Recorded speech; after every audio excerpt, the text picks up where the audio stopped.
Good afternoon and welcome to TV47's News Now. My name is Linda Alela. Lots lined up for you. Here are the highlights.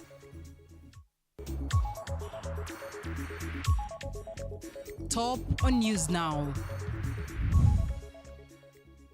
The Ministry of Health is pressuring the Nairobi County government to clean up the Steamer Plaza area where waste was dumped in order to restore normal business operations. Martha Karua's People's Liberation Party introduces its new officials during a rebranding event from the National Rainbow Alliance Party of Kenya, NARC Kenya, in Nairobi. Leaders, family and friends of the late William Cheptumo, former senator of Baringo County, gather at AIC Milimani Church in Nairobi for a funeral service.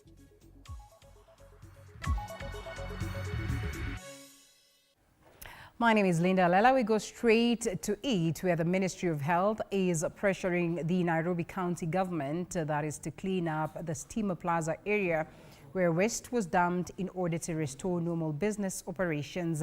Speaking after visiting the area, the Public Health Secretary, that is Mary Muthoni, has criticized the Nairobi County for dumping waste outside Kenya Power offices. She has also called for an investigation into the incident, as the health of Nairobi residents is at risk, that is due to the blockage of the sewerage system. Anybody who passed through here got either infected or affected. It would be important that the county government, the director, the public health, director, to make sure that they come and clean up, because the stench is still here. Come and clean up, ensure that this place is sparkling clean. Equally, I would call upon the IG, please bring the culprits to book. Do thorough investigations, because this is criminal, and ensure the culprits are brought to book. NEMA, it is important that you enforce the laws as per your act. Ensure they are followed and ensure everything is left to book. And former Deputy President Rigathi Gachagua and Wiper Democratic Movement leader Kalonzo Musyoka have gone ahead or were present at the launch of Martha Karua's People's Liberation Party, PLP. Karua, who was previously the leader of the NARC Kenya, has officially unveiled PLP, and several prominent political figures, including Democratic Action Party for Kenya, DAPK, leader Eugene Wamalwa, have also attended the event. The formation of PLP marks a significant step in the growing efforts by Karua, Gachagua, Kalonzo and Wamalwa to build a strong alliance in preparation for the 2027 general elections.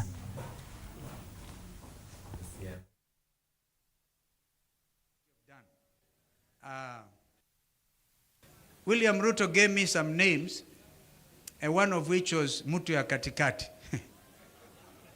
I think I want to baptize him properly today. Alisema kule akiwa Western Kenya mambo ni matatu. Tutampa majina matatu, mawili amekubali. Jina la kwanza alikubali Zakayo. Jensi walikata mti, Zakayo akashuka. Akakubali hilo jina alipokuwa Kisii. Akakubali jina la pili Kasongo. Even sang, danced to the tune. Yayo Kasongo. Sense for granted. Thank you very much and bless you. I will shorten my speech because almost everything has been said. But today, I want to repeat, it's a historic day for the People's Liberation Party and for the country as a whole.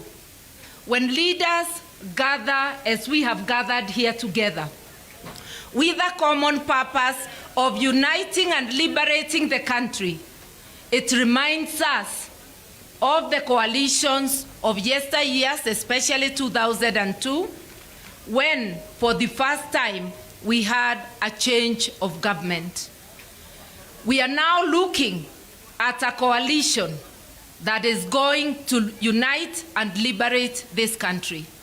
I'll begin by accepting the challenge given by my younger brother, Rigji, that I should unite, or rather be the convener of this group. And I'm going to say, subject to their consent. Yes, I am willing to do that. And I can see my twin brother here. He'll be at hand to help me do that.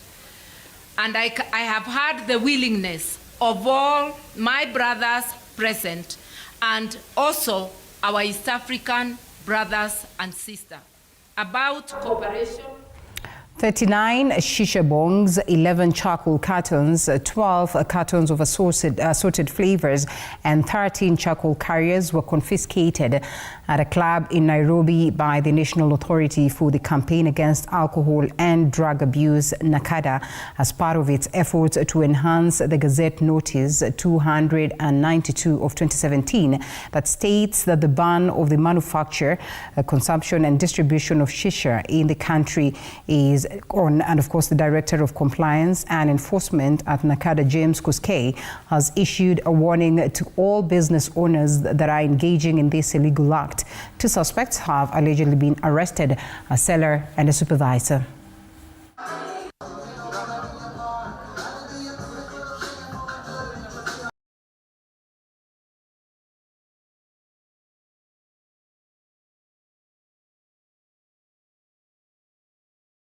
This evening, on our normal routine compliance checks on this facility, we were coming here specifically to enforce on the shisha rules. We all know that the shisha rules, Gazette Notice number 292 of 2017, is in force. This is because our Court of Appeal in December managed to throw away the petition that had been filed against that particular Gazette Notice. So that means that Gazette Notice is in effect, and we are therefore here to enforce it. So this is a warning that we are giving to other sellers, manufacturers, and those who offer shisha for sale and use, that we are coming to you. Now that the law allows us to enforce this, we are coming to you. We want to ask all Kenyans and all business people that it is illegal to deal in shisha. President William Ruto has launched the first Kenya off-grid solar access project at Ndau Island, Lamu County. The project is aimed at extending electricity access to the most remote corners of Kenya to light up homes, power industries, create jobs, and drive inclusive economic growth. The 10 billion shillings initiative, covering 14 counties, is part of a broader effort to expand electricity access through mini-grids and standalone solar systems, whose implementation contracts were signed last week in Nairobi. It covers Garissa, Isiolo, Kilifi, Kwale, Lamu, Mandera, Marsabit, Narok, Samburu, Taita Taveta, Tana River, Turkana, Wajir, and West Pokot counties. Ingefuatia yale maneno ya wale wa kabila, ingechukua pengine miaka 100 stima kufika hapa. Lakini kwa sababu wewe umesema utatitu wa Kenya wote kwa usawa, leo tunasherehekea kwamba stima imefika hapa Ndau. Na mimi nakwambia rais, ushike hiyo barabara na uzuie wale wengine wapige kelele, lakini unganisha taifa la Kenya, wapwani wakiwamo, kila kabila likiwa hapo, tupate nafasi sawa kila Mkenya, ili sisi pia tusherekee kuwa wa Kenya. Land activist Meita May Olodapash has called on President William Ruto to impose a decree that will reorganize the lands office in Narok. Speaking in Narok County, Olodapash described land offices as discriminatory institutions that tarnish the image of the national government by violating the Maasai people's rights. Dapash continues that the Narok Lands Office needs to be completely flexible and believes that the head of state can manage that because he is a friend of the Maasai people.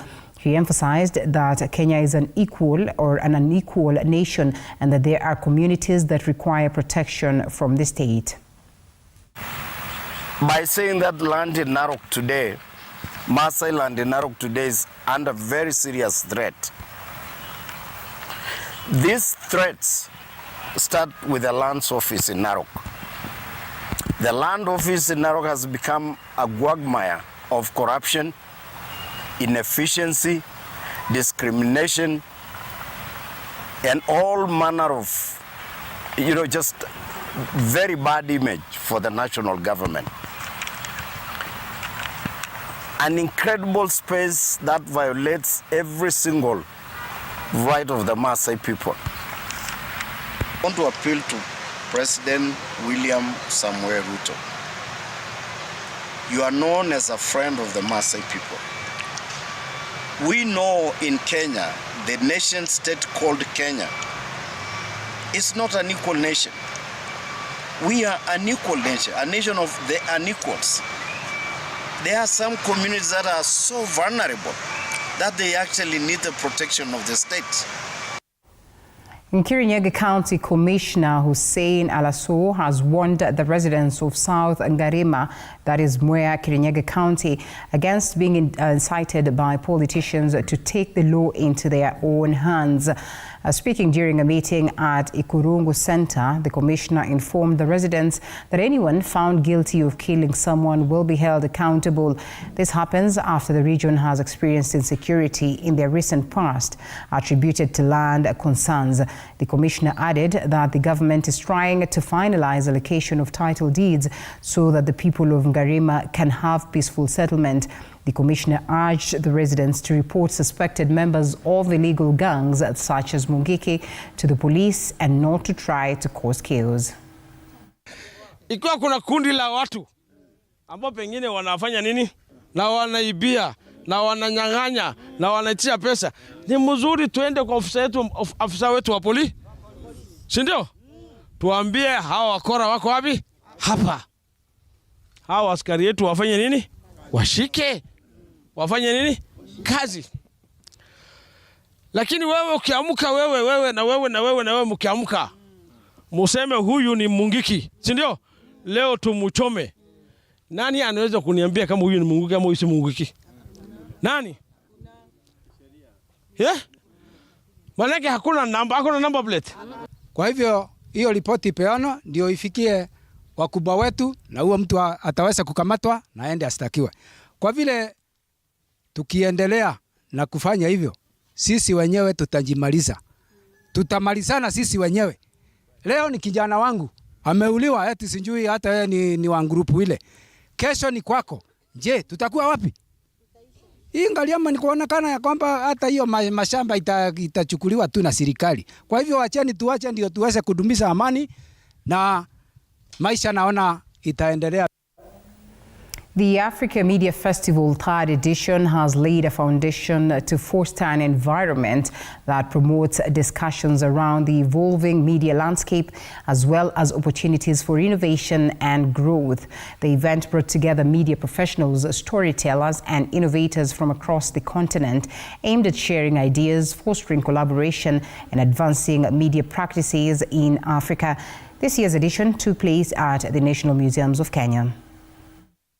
That we will put together these voices, these people. We will come with a point of view for what has been going on over the last 3 years with the war happening in Ukraine. So that's an example again of how you have the international aspect now playing out, besides all the local publishing, where many locals might not pick out or know who's behind this, who funds this, and most importantly, we look at now how it's gotten to many people. I want you to notice the words on the top of the screen. Their mobile app, they said, is faster than your browser.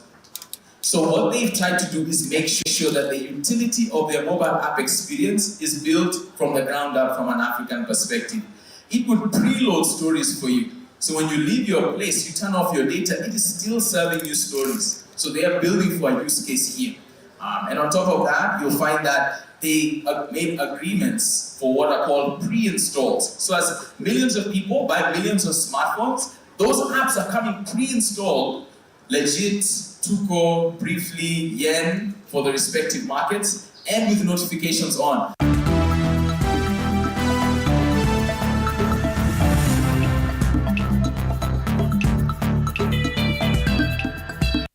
And to the fields, the national women's soccer team Harambee Starlets will take on Gambia in the last round of the Women's Africa Cup of Nations qualifiers, with the first leg set to be played on the 20th October in Kenya before the deciding second leg that will be played on 28th October.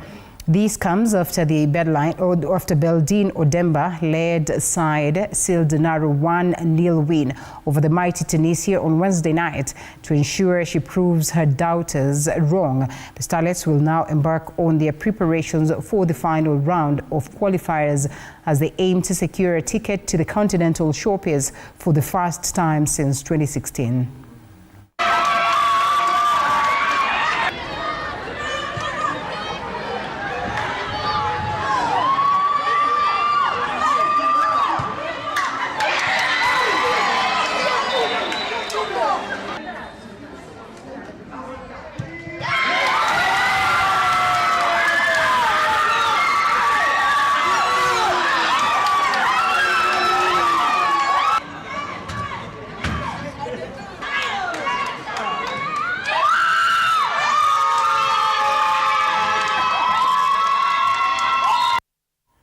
All right, Arne Slot's relentless Liverpool stretch.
Thank you so much for always keeping it TV47. We come to a close, of course, the end of news now, as we look forward to give you more updates later in the day. My name is Linda Alela, and to have yourself a lovely evening.